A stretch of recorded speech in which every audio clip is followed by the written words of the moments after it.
In this edition of Impact, we journey into the world of steampunks, where fiction, fantasy, and science all come together. I'd been doing this sort of thing all my life. I'd always been a tinkerer, inventor, always taking things apart. I thought I was the only one doing it. But when someone said, "Hey, that's steampunk," and I had a look to see that there were actually a lot of other people doing the same sort of thing.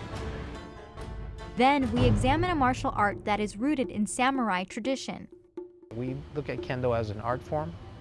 We look at Kendo as a philosophy, a way of life. And so it's not really physical martial arts, learning to defend yourself. Kendo is more about learning about yourself, learning to do the right things, follow the correct path in your life. Finally, we dive into the action-packed world of stunt women. I grew up watching Charlie's Angels, Wonder Woman, Bionic Woman, a lot of strong action women, and then of course Dukes of Hazzard, just all these fun action shows. And I grew up just thinking, wow, that'd be fun to double an action actress.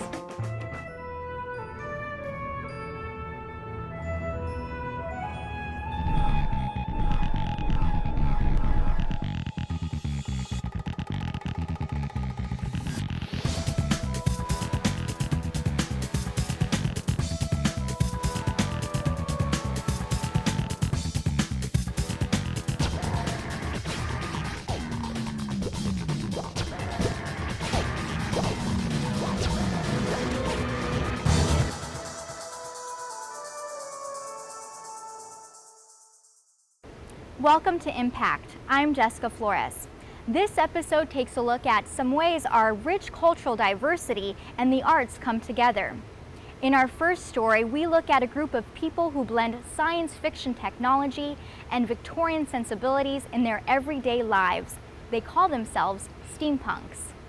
I thought that we were just friends and I was lucky to be around you then, but oh no, the world has gone crazy and now you're kissing me.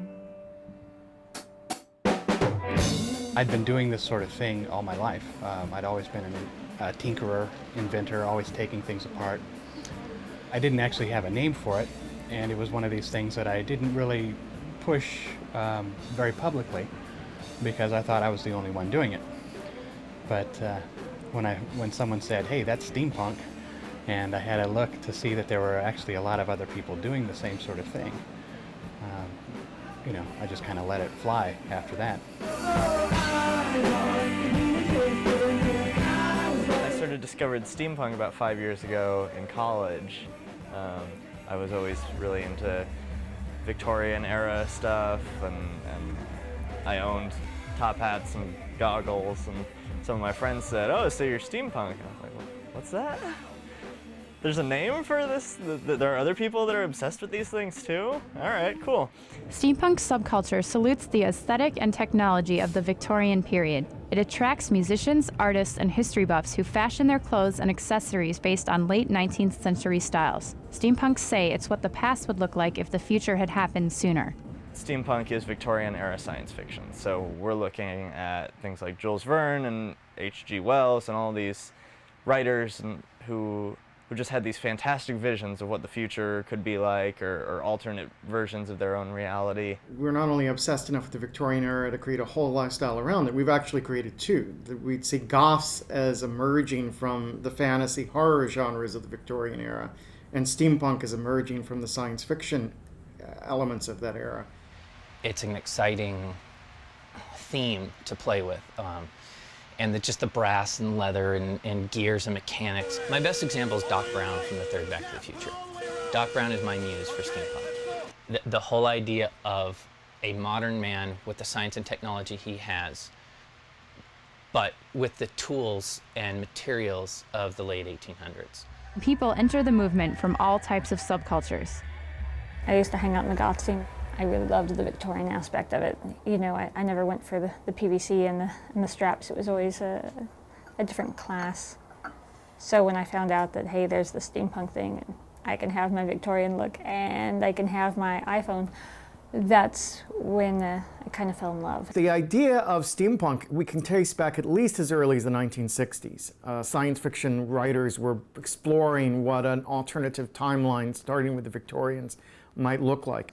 There's just something about that period that draws people back. It was a period of enormous social and cultural change. It was a period which looks forward to the 20th and 21st century in terms of its embrace of new media technologies, but also looks back to earlier periods in terms of the holdover of puritanical values. Well, you've got that wonderful fantasy of there's been time travel in this past that we've created for ourselves, and so nothing is impossible.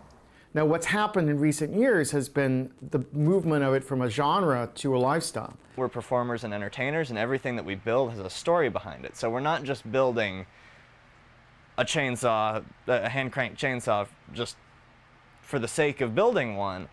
It's got a story behind it, and this is what we use it for. It's for hunting zombies, and this is why we need to hunt zombies, because we're trying to domesticate them.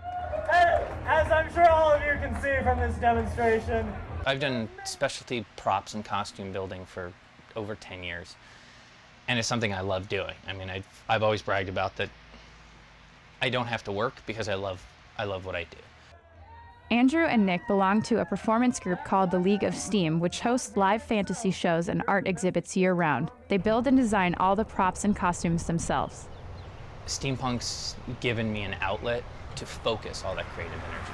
Everybody in the steampunk community is an artist. So even if somebody's a banker by day, but then they decide, hey, I want to try this steampunk thing, I want to try making a prop, I want to try modding my iPhone or putting together a costume, that instantly, you know, they're participating in art and craft.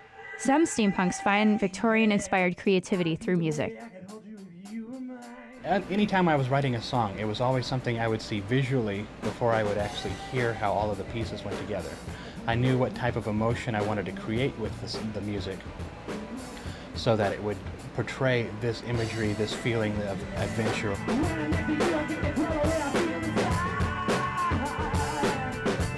Steampunk music is a really interesting topic because whereas other cultures like punk and goth have sort of stemmed from a particular genre of music, and steampunk is actually a literary genre, and so we're now just trying to find where does music fall.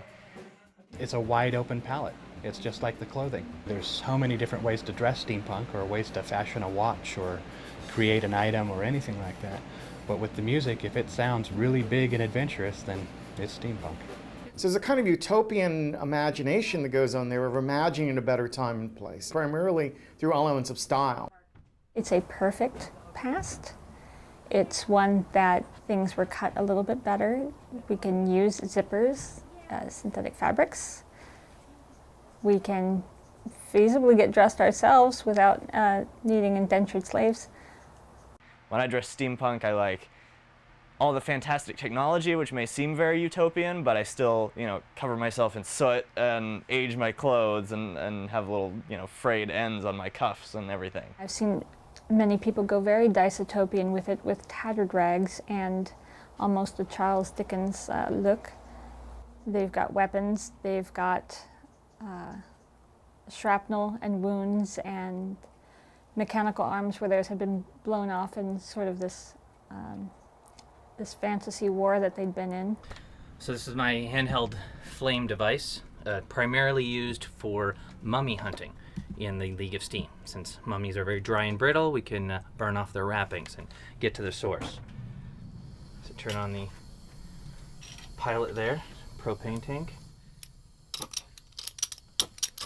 My character Crackus, he's the non-lethal weapons specialist. Guns seem to be abound in steampunk. Pilot the light, give it the gas. Costume play has been one of the elements of fandom that the non-fan world has had the most difficulty absorbing, because fans are often shadowed by the fear that they're unable to tell fantasy from reality. Every once in a while we get people who, shout at us out the window of their cars that we're freaks or whatever, or, Halloween was last month, or,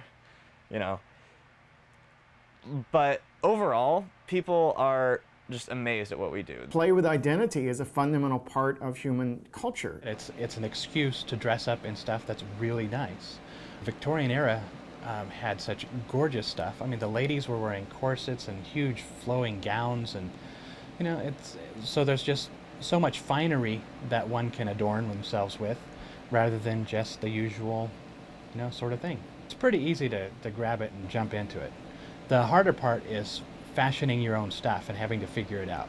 But that's also the fun part of it, too.